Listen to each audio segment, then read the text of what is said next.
Hello friends, welcome to my channel সায়নীর হজবরল রান্নাবান্না। সবাই কেমন আছো? আশা করছি সবাই খুব ভালো আছো। এই গরমে আমি তোমাদেরকে একটা ঘরে বানানো আইসক্রিম করে দেখাচ্ছি। আমি আজকে বানাচ্ছি তরমুজের আইসক্রিম। দেখো, আমি একটা তরমুজ কিনে এনেছি বাজার থেকে। তারপরে সেটাকে কেটে ভালো করে আমি একটা আইসক্রিম বানিয়েছি। তো চলো আজকে দেখে নাও কিভাবে আমি আইসক্রিমটা বানাচ্ছি। খুব সামান্য কয়েকটা জিনিস দিয়েই, ইনগ্রেডিয়েন্টস দিয়েই বানানো যাবে। এমন কিছু বড় বা বিশেষ কিছু দরকার নেই এটার জন্য, কিন্তু এটা খুবই ভালো এবং হেলদি একটা আইসক্রিম বলতে পারো, যেহেতু বাড়িতে বানানো, কোনো ফ্রুট কালারও মেশানো হচ্ছে না বা কোনো অন্য কোনো জিনিসও মেশানো হচ্ছে না। তো চলো দেখে নাও। আর সবার প্রথমে বলে রাখি, যারা আমার চ্যানেলে নতুন এসেছো প্লিজ সবাই লাইক, শেয়ার এবং সাবস্ক্রাইব করে দিও এবং কমেন্ট করে জানিও কেমন লাগলো। তো দেখো, প্রথমে আমি ভালো করে কেটে ধুয়ে এইভাবে বটিতে কেটে নিচ্ছি। ছালগুলো প্রথমে ছাড়িয়ে নিচ্ছি, তারপরে হচ্ছে আমি কেটে নেব পিস পিস করে। দেখো, আর একটা কথা আমার প্রথমে না বললেই নয়, যে আজকে কিন্তু আইসক্রিমটা আমি একা বানাইনি, আমার বাড়ির আরও বাকি সবাই আমাকে হেল্প করেছে। মা, কাকিমা বা ভাই সবাই আমাকে হেল্প করেছে। তো চলো দেখে নাও কেমন লাগছে তোমাদের এই ভিডিওটা। দেখো, যখন কাটা হয়ে গেছে ভালো করে তরমুজটা, তখন আমি একটা মিক্সিং জারে তরমুজ নিয়ে নিচ্ছি। প্রথমে আমি অর্ধেকটা মতন দিচ্ছি এবং তারপরে সেটার একটা জুস বানিয়ে নিচ্ছি। এই যে দেখো, দেখেছো একদম স্মুথ একটা তরমুজের জুস হয়ে গেছে। তারপরে এইভাবে আমি সেটাকে ছেঁকে নিচ্ছি একটা বাটিতে। এইভাবে আমি আরও একবার রিপিট করব। আরও বাকি যে তরমুজগুলো ছিল সেগুলো আবার মিক্সিং জারে দিয়ে এইভাবে একটা জুস বানিয়ে সেটা আবার ছেঁকে নেব।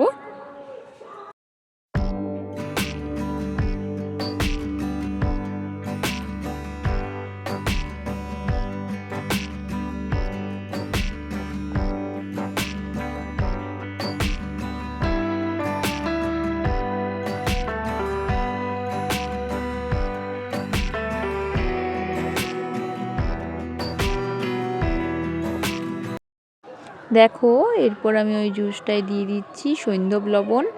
তোমরা এমনি নুনও ইউজ করতে পারো। আমি সৈন্ধব লবণ বা রক সল্টটা একটু দিলাম যাতে টেস্টটা একটু ভালো হয়।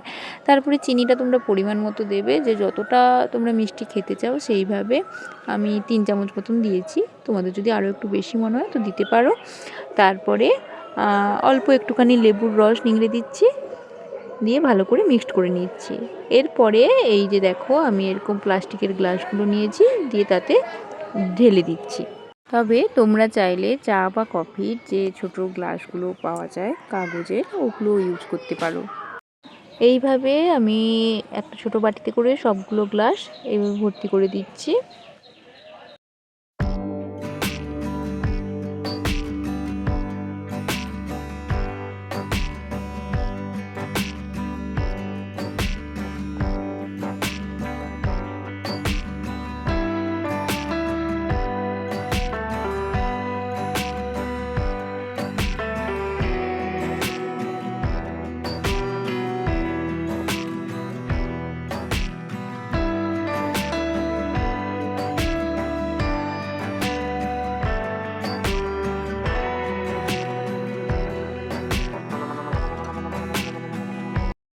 এরপর দেখো, এইভাবে বাঁশের কাঠি তৈরি করেছি কিন্তু ভাই, দিয়ে ওইগুলোই আমরা এখানে আইসক্রিমের কাঠি হিসেবে ইউজ করছি। বাঁশ ছিলে কাঠি তৈরি করেছে।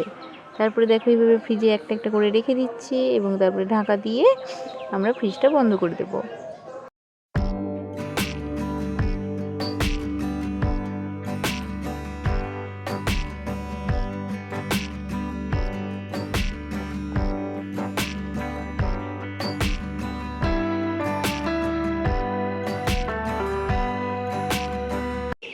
এই যে দেখো, আমরা পুরো একদিন কিন্তু রেখেছিলাম ফ্রিজে, ডিপ ফ্রিজে একদম।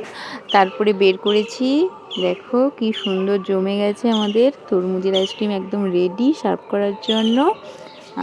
তারপরে একটা বাটিতে অল্প একটু জল নিয়ে গ্লাসের পেছন দিকটা একটু ডুবিয়ে একটু রগড়ে নিলেই কিন্তু উঠে আসছে আইসক্রিমটা। দেখো কি সুন্দর তৈরি হয়ে গেছে ওয়াটারমেলন আইসক্রিম বা তরমুজের আইসক্রিম। তো চলো, কেমন লাগলো জানাবে। Thank you.